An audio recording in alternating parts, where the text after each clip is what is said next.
moment you boot up Bioshock, you can feel the story grab hold of you.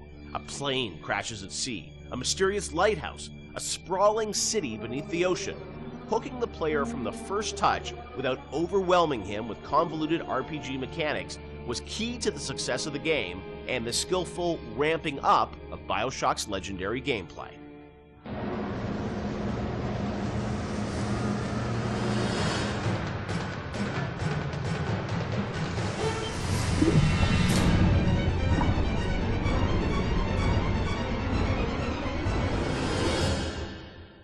Bioshock has an amazing opening sequence that I can't imagine the game without it, with the plane and sort of the crash.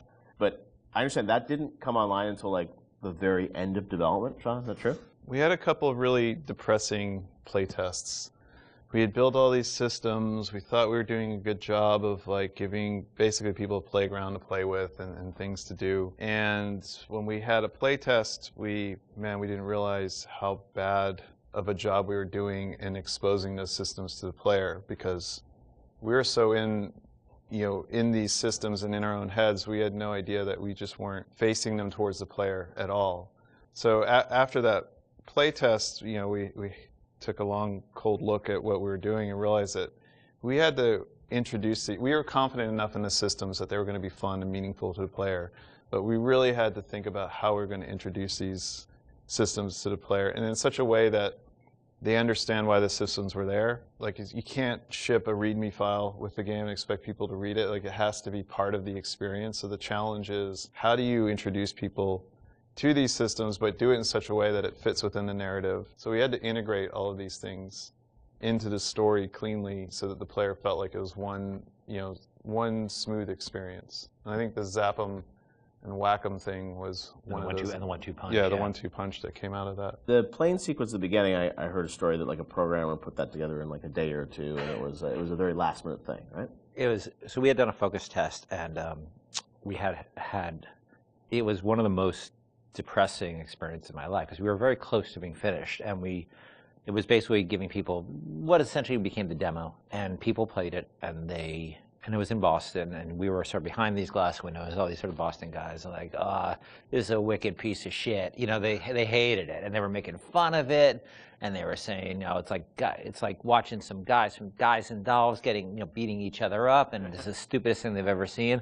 And we thought we were in pretty good shape at that point. And I remember the focus test guy was like sort of like a doctor giving me the bad news. Right. Sorry, Ken, you better get your affairs in order. Right. And we all came into work the next day, and we were like, what are we going to do? And we were all pretty depressed. But I think we started talking. And as we talked, we started thinking about, what are they saying to us? What are these people saying to us?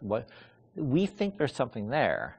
How are they missing it? And we decided that maybe they didn't understand who they were and who their role as a character, who their role in the world was, because the game at that point started with you in the ocean, right, floating in the ocean after the plane crash. And the crash still was in the fiction, it just wouldn't show it. You just didn't see it, so you didn't have the voiceover saying, my parents always said I was going to do great things or whatever that. They didn't show the plane crash. We didn't establish a time period. Yeah. Because the plane is critical to establishing. You're smoking a cigarette. It's very 1960s looking. All that stuff was established. It wasn't established. So we decided we had no time and no money so we sort of came up with a script. I wrote some lines, a line, I think. Nate, one of our artists, recorded the line. Steven and Sean and those guys got to work on building this very simple sequence, which was relatively simple sequence. And then the plane crash actually happens over the Bioshock logo we already had. But we wrote a radio play behind that with, altitude of the crash. And that, I think, set the emotional, and the people screaming in terror on the plane crash, that set the emotional tenor much better and explained who the player was. And all of a sudden, we released, then I think the next real encounter we had was people playing the demo, public encounter, and all of a sudden it was a very different experience. No, I remember even back in the day, I think we did a thing on TV where we kind of talked about it, and it was like that night, and I remember that night, like people on the forums were just like going nuts. And even though the game had a lot of press attention, when people finally got to play it and go through that sequence, I just remember there was this mass sort of excitement around it, and then the game shipped only a few weeks after that, right? Or a month after that? A week later, or a few days later. It's amazing, like, now to hear that, like, literally, like, a month before the game came out, like, the playing sequence came online or something. I mean, it was that late. Right? Yeah, well, we still had to go through certification and all that. Yeah, so it's like within, It wasn't far. It wasn't far. It was really last minute, and it was one of those things where, like, you really shouldn't be putting in content that late. Yeah. But we felt it. We were so close to having something good that we just rolled the dice on it, and we worked really hard on it. Like we worked really hard. I remember how much time I spent on just that recorded of altitude. I could still hear the different version of that in my head. There's been so much time on that stuff, and these guys were working on getting the animations right and the scene was shot in engine, but we decided to pre-render it so that we had to do less QA on it. Right. It wasn't going to be some like weird streaming error or crash error. Wow. It was just like, we're just going to show the video, yeah. And it's interesting because once you start in the ocean, we had this experience of testing a lot with the water effects and how beautiful Steven's water effects were.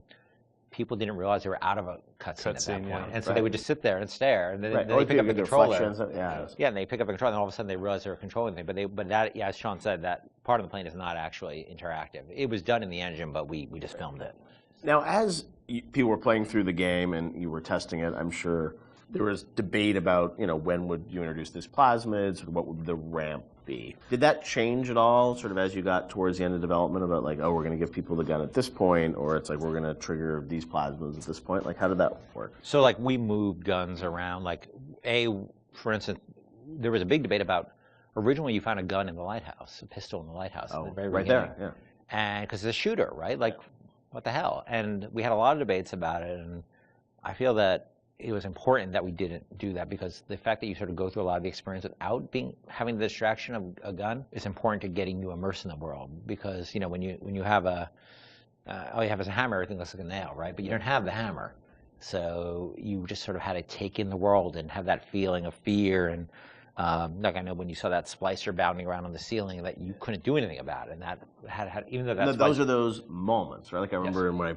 played Unreal for the first time, where it's like you're trapped and there's a monster and you can't do it, and the lights go out. It's like that's the moment with the splicer where you're like, I want to do something but I can't, and that evokes an emotion.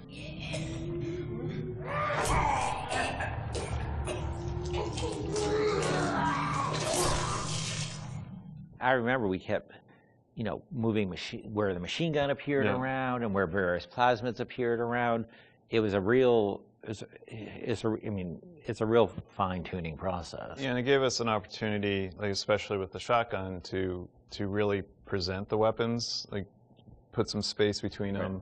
It's a moment when you finally. Yeah, I think. Yeah, we get the shotgun Paul sequence. Paul Hellquist was he put the sequence together for the when you see the shotgun laying in the pool of light. Like every game developer knows what that means. You know the minute you pick that thing up, something's going to happen, but.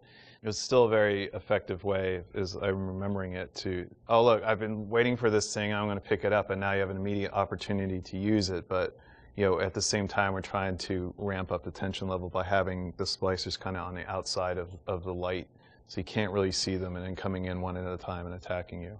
Yeah. And we had very few tools to really control how the splicers acted. So how they were set up and how the environment was lit was really important. There's even other things like when you get the TK plasmid, I don't think we had a lot of physical space and opportunity and time to really present that, so we came up with the narrative that, it was the doctor's office and he used TK to practice tennis.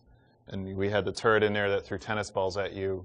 So if you wanted to, you could catch the tennis balls and throw them, and you could knock things down. I think it revealed pickups that you could then, pull to yourself with TK, but we're always trying to think of like little backstories that we could do. It doesn't have to be as involved as the shotgun ambush. Sometimes it's just, let's take a grenade turret and turn it into a tennis ball turret. Because we want to, because I remember like the impulse was, I've been to dentist's office, and there's always some like weird aspect of the dentist personality they always want to get through their office. They just have to have their hobby featured in some way, and so we saw an opportunity there to both feature this, he's a tennis nut, and teach TK at the same time. And the gods,